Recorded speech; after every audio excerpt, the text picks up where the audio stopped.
1절부터 22절. 마가복음 3장 1절부터 22절입니다. 같이 읽도록 하겠습니다. 마가복음 3장 1절부터 21절 시작. 예수님께서 다시 회당에 들어가시니 그에게 한 손이 오그라든 사람이 있으므로 그들이 예수님을 고소하려고 그분께서 안식일에 그를 고치는가 지켜보거늘 그분께서 손이 오그라든 사람에게 이르시되 일어나 앞으로 나오라 하시고 그들에게 이르시되 안식일에 선을 행하는 것이 율법에 맞느냐 악을 행하는 것이 맞느냐 생명을 구하는 것이 맞느냐 죽이는 것이 맞느냐 하시거늘 그들이 잠잠하매 그들의 마음이 완악함으로 그분께서 근심하사 분노하시며 그들을 둘러보시고 그 사람에게 이르시되 내 손을 앞으로 내밀라 하시니 그가 내밀매 그 손이 다른 손과 같이 온전하게 회복되니라.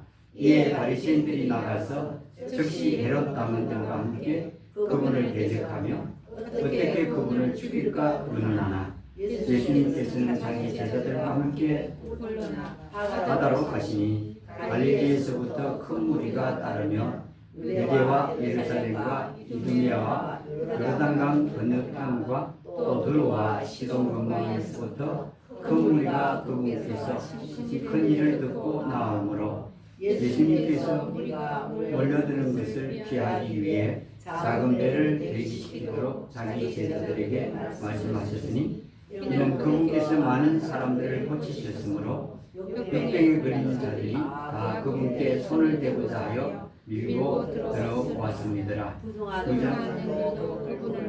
그분 앞에 엎드려 소리질러 이르되 당신은 하나님의 아들이시니라 하니 예수님께서 자기를 알리지 말라고 그들에게 엄히 명하시니라. 또 예수님께서 산에 오르사 자기가 원하는 자들을 부르시니 그들이 그분께 나오니라. 이에 그분께서 12를 세우셨으니 이것은 자기와 함께 있게 하고 또 내보내어 복음 선포도 하며 병 고치는 권능과 마귀들을 내쫓는 권능도 가지게 하려 하심이더라. 이들은 곧 그분께서 베드로라는 이름을 더하신 시몬과 또 보아느게 곧 천둥의 아들들이란 이름을 더하신 세베대의 아들 야고보와 야고보의 형제 요한과 또 안드레와 빌립과 바돌로메와 마테와 도마와 알페오의 아들 야고보와 다데오의 시몬이며 또 다른 유다니 이 사람은 또한 그분을 배반하여 넘긴 자들아.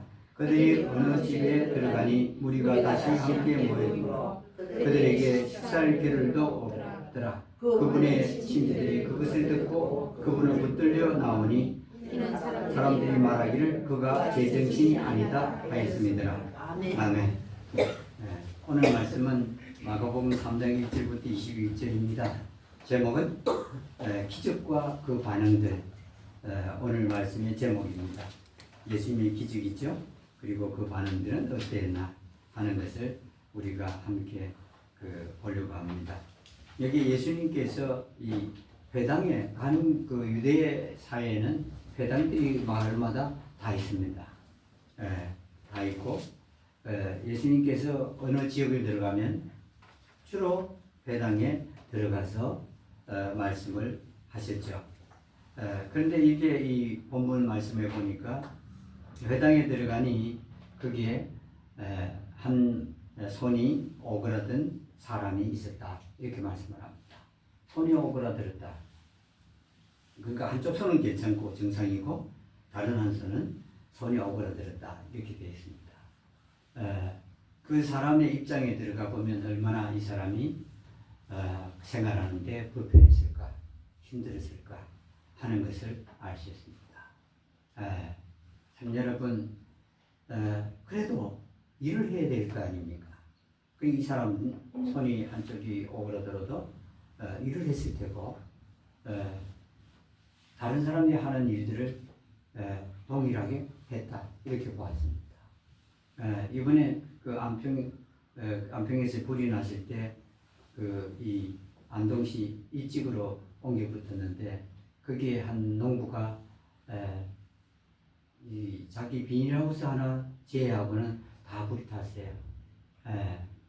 고추 농사를 하는 분인데 그 우리 그 형제 자매들이 가져온 옷들과 또 다른 친구들이 보내준 전자제품이나 이런 것들을 다 탔으니 그걸 갖다 주면서 보니 저는 몰랐는데 그분을 여러 번 뵀는데도 손이 한쪽이 없는 걸 몰랐습니다. 근데 그날 전달하는데 보니 한쪽 손이 어디서 잘렸어요. 기계에 잘린 것 같죠. 근데 그분이 농사를 지어요. 그 고추 농사를 지으려면 그 두 손이 있어야 이게 할 수가 있습니다. 근데 어떻게 그 고추 농사를 지을까 생각을 해봤는데, 그래도 고추 그 모종이 안 탄 것을 얼마나 기뻐하는지, 그래서 제가 왜 저렇게 기쁠까 하는 그 당시에는 이해를 못했습니다. 근데 나중에 요즘에 와서 알게 됐는데, 그 정부에서 지원해 주는 게 아주 미미합니다. 그 지원을 받아봤자 뭐겠어요. 그러나 고추 모종이 그 비닐하우스에 다 살아 있으니 그는 그 제법 많은 그 고추 농사를 짓거든요. 그러니 그걸 팔면은 5천만 원에서 1억 원 되거든요. 그 정부에 지원해 주는 거 택도 없습니다. 그러니까 그 사람이 얼마나 다행스러워하고 좋아했는지 제가 그걸 보게 됐는데, 그 집에 돌아오면서 그 사람이 얼마나 생활하기 불편했을까 하는 것을 제가 그 두 손으로도 농사 짓기 힘든데 한 손으로 농사를 지었다. 참 여러분, 이 한국이라는 땅이 대단한 사람들입니다. 한국 그 국민들, 그리고 그 사람들이 보통 사람들이 아니다. 그 자제를 해도 한참 자제를 있어야 될 사람인데 평생을 그 한손이 없이 농사를 지었다. 그 사람은 예비당 다니는 사람도 아닙니다. 말씀을 하는 사람도 아니에요. 얼굴이 밝아요. 그 안에도 밝고 보면서 참 힘들었겠다. 그 사람 입장이 되어 보니 참 오늘 오기는 잘했다, 그렇게 생각이 되었습니다. 그런데 여기에 나오는 본문의 사람 역시 손이 오그라들었습니다. 없는 건 아닌데 그 손이 오그라들었으니 이게 생활하는데 매우 힘들지 않겠습니까? 근데 그 사람이 회당이 있었던 겁니다. 근데 이게 예수님이 오리라고 기대했고 해서 회당에 있었는지, 아니면 그 기대하지 않고 회당에 주로 가던 사람인지, 이 성경에 기록이 되어 있지 않으니 우리가 알 수는 없지만, 그러나 예수님이 들어오는 그 회당에 그 사람이 있었다는 건 분명한 사실입니다. 그래서 여러분, 그 회당에서는 주로 유대인들은 말씀을 강론하는 장소입니다. 말씀을 강론하는데 뭐 특별히 말씀을 오늘날처럼 설교를 하듯이 강론하는 건 아니고 그냥 성경 구절을 읽고 낭독하고 또 이렇게 하는 그리고 따라하는 이런 그 모임이 그 회당에서 있죠. 안식일에 대해서 모이든지 또 해서 그때도 역시 마찬가지로 그러지만은 이날에 안식이란 그 말씀이 없는 걸 보면 회당에 안식일에 모인 게 아니고 이 사람이 모였다. 그래서 여러분, 이 사람이 참 잘 가 있긴 있었습니다.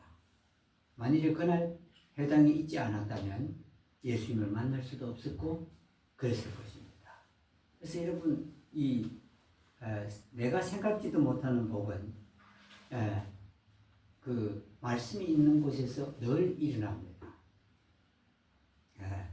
그 말씀이 대단히 중요합니다. 그 우리 그 한 사람이 그 한 병자가 누워서 그 천사가 와서 물을 동하기를 기다리던 한 병자 있었죠. 근데 자기가 그 이 천사가 병을 낫게 할 때는 맨 먼저 그 못에 들어가는 일을 낫게 하는 겁니다. 근데 이 사람은 혼자 갈 수 없어요. 누구인가의 도움이 없으면 들어갈 수 없었는데 그때 누가 찾아오셨죠? 네, 예수님이다. 네. 근데 여기에 이와 같이 여기에 손이 오그러든 사람도 회당에 있었다. 예, 참 중요합니다. 제가 생각할 때는 이 세상에 가장 중요한 장소가 있다면 그 회당입니다. 오늘날로 말하면 교회겠죠. 물론 이 교회가 참다운 교회라면 얼마나 더 좋겠습니까? 그렇더라도 그 교회라는 데는 깨달았든 못 깨달았든 알든 모르든 이 하나님의 말씀이 말해지고 또 들려지고 하는 곳입니다. 여러분, 이 땅에서 하나님의 말씀을 들을 수 있는 곳은 그 교회라는 곳밖에 없습니다. 요즘은 여러 가지 매체들이 있어서 예배당에 오지 않아도 말씀을 들을 수 있는 기회들이 있고 말씀을 볼 수 있는 기회들이 많습니다. 그렇지만 그렇게 듣는 것과 직접 얼굴을 보고 그리고 귀로 듣고 하는 장소에서 듣는 것과는 아주 다릅니다. 모이지 않고 모이는 곳에는 성령님의 역사가 없습니다. 거의 대부분. 그러나 성경에서 말씀을 보면 모일 때 그곳에 성령께서 임하셨다. 그 말씀을 보면 모이는 곳에 하나님의 그 역사가 특히 성령님의 역사가 있다 하는 것입니다. 모이는 게 얼마나 중요한지 모릅니다. 근데 여기에 손이 오그러든 한 사람이 여러분 그 회당에 있었다. 그는 제가 볼 때는 복받은 사람입니다. 저는 다른 사람들은 그냥 하나님이 사람들이 있는 곳이 내가 있어 좋다 그러지만 저는 참 이 하나님의 말씀을 통해서 희망을 가졌던 사람입니다. 다른 어디에서도 희망을 가질 수 없었지. 말씀을 통해서 희망을 가졌고 사람다운 사람은 그 선교사에게서 제가 보았습니다. 그야말로 사람을 인격으로 대하고 그 사람을 사람답게 여기는 사람이 다 그런 건 아닌데 제가 처음 소년 때 만났던 그 선교사입니다. 근데 여러분 이렇게 예수님께서 그 회당에 들어가셨는데 근데 그곳에 또 누구도 있었냐면은 그 회당 속에 그 예수님을 고소하려고 하는 그 사람들도 있었습니다. 그 예수님 당시에 예수님은 그렇게 유명하지 않았습니다. 사람들이 존경하지도 않았고 사람들이 그렇게 특별히 대접한 것도 아닙니다. 예수님은 그냥 사람 예수였습니다. 그래서 어떤 사람들은 비난하고 어떤 사람 핍박, 환난 했던 겁니다. 병을 낫고자 하는 사람들만 예수님 주변에는 많이 몰려들었던 겁니다. 왜냐하면 예수님께서 병을 낫게 하셨다 하는 소문을 듣고 모여든 겁니다. 그런데 여기에서 이 고소하려고 하는 사람들도 들어와 있었다. 예수님을 고소하려고 했다. 그날이 안식일이군. 2절에 안식일입니다. 이날이. 그러니까 이 안식일이라서 손 마른 사람이 들었는지 확실히 모르겠지만 안식일에 또 그날이 안식일에 2절에 안식일이네요. 안식일에 그를 고치는가 지켜보았다. 그러니까 이 반대하는 자들이 예수님께서 안식일에 또 병을 고치는지 주시하고 있었던 겁니다. 오늘날도 그렇지만 그때도 그런 사람들이 있었던 것 같아요. 자기 마음에 들지 않은 사람 어떻게든 그 틈을 잡아서 허물을 잡아서 뭔가 그 사람을 해코지 하는 이런 일들이 그 있죠. 고소하려고 지켜보고 있는데 예수님께서 3절 말씀을 보니까 손이 오그라든 사람에게 이르시되 그 손이 오그라든 사람에게 말씀을 하셨죠. 뭐라고 말씀을 하셨죠? 일어나 앞으로 나오라. 이렇게 말씀했습니다. 일어나서 앞으로 나오너라. 그랬습니다. 그리고는 4절에서 예수님께서 그들에게 이르시되 누구를 말하죠? 자기를 고소하려고 하는 사람들에게 어떻게 말했죠? 안식일에 선을 행하는 것이 율법에 맞느냐? 고소하는 사람들은 뭘 따르고 있는 사람들이죠? 율법을 따르고 있는 사람들입니다. 그래서 예수님께서 그들에게 말했다. 그러면 여러분 예수님께서 이들하고 얘기를 한 번 한 적도 없어요. 이걸 보면은 예수님께서는 누가 자신을 고소하려고 하는지 또 엿보고 있는지 그렇게 하고 있는지를 아시는 분입니까? 아시지 못하는 분입니까? 아시는 분입니다. 그래서 그들에게 이르시되 그 사람들이 어떻게 여겼겠죠? 예수님께서 그들에게 하니까 그들을 보았겠죠. 고소하려고 하는 사람들을 보았겠죠. 그들은 어떤 그 심정이 됐을까요? 깜짝 놀랐겠죠. 몰래 엿보고 고소하려고 하는데 예수님께 자기를 딱 보고는 말씀을 하시니 이들이 놀랬지 않겠습니까? 근데 이 놀랬겠는데 그 말씀이 뭐냐면 안식일에 선을 행하는 것이 율법에 맞느냐? 예수님께서 네 가지를 반문을 했다고 할 수 있겠습니다.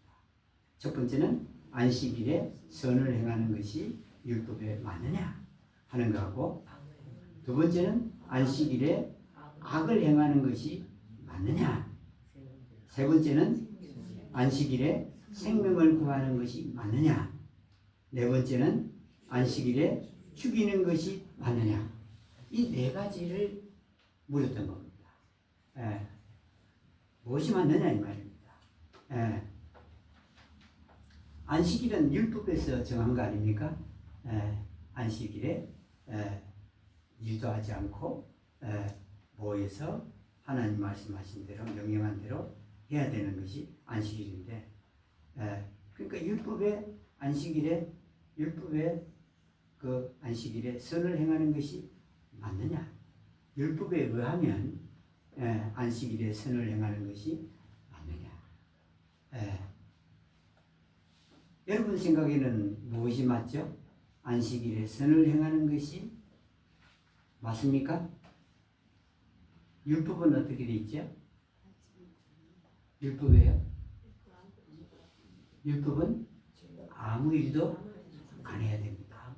그 아무 일 속에는 무엇도 포함되겠죠? 선도 포함되어 있고 악도 포함되어 있습니다. 살아가기 위한 그 일도 하지 말아라는 겁니다. 그리고 율법의 악은 어떻죠? 안식일에 행하게 되어 있나요? 안 하게 되어 있나요? 악이라는 일도 해서는 안 됩니다. 악한 것도 선도. 그리고 율법의 생명을 구하는 것도 일입니까 아닙니까? 일입니다. 생명을 구하려면 내가 걸어가든지 손을 뻗든지 뭔가를 도와주기 위해서 일을 해야 되니까 그것도 율법에 의하면 해서는 되나요? 안 돼요. 그리고 율법에 죽이는 것도 일이죠. 가야 되고 뭔가 일을 해야 돼요. 무슨 일이든지 아무 일이니까 아무 일 속에 포함된 죽이는 것도 율법에 어긋납니다. 안 맞아요. 근데 예수님께서는 이 뻔한 질문입니다. 이 율법을 추종하는 이 유대교인들에게, 이게 아마도 이 지도자이지 싶어요. 유대교의 지도자이지 싶은데 이들에게 이 율법을 말할 때 그들이 볼 때는 그 어떤 것도 해서는 안 됩니다. 근데 예수님께서는 그들의 생각을 압니다. 그러면서 하시는 말씀이 뭐냐면 그 안식일에 선을 행하는 것이 율법에 맞느냐. 지금 율법을 한 겁니다. 율법에는 안 맞아요. 율법에는 악을 행하는 것도 안 맞아요. 율법에는 생명을 구하는 것이 안 맞다고요. 율법에는 죽이는 것도 안 맞다고요. 옳지 않아요. 그러면 예수님께서 왜 이 말씀을 하시죠? 율법에는 그랬거든요. 율법에는 안 맞아요. 그런데 예수님은 지금 율법 속입니까? 율법 밖입니까? 밖이에요. 율법 안에 있으면 예수님도 역시 아무 일도 하지 말라는 그 명령에 묶여 있어야 됩니다. 근데 예수님 율법 밖이에요. 예. 밖에서 뭘 보죠? 율법을 바라보는 겁니다. 바라보니 율법에서 말씀하는 의도가 무엇인지를 아는 겁니다. 뭘 알게 되죠? 율법에서 속에 있으면 아무 일도 안 해야 되는데 밖에서 율법을 바라보니 예수님 생각에는 무엇이 맞다는 말이죠? 안식일에도 선을 행해도 된다 하는 겁니다. 안식일이라도 선을 해도 돼 이겁니다. 그리고 안식일에 생명을 구하는 게 돼 이 말입니다. 안식일에 구해도 돼. 예수님 지금 율법 속이 아니고 율법 밖이거든요.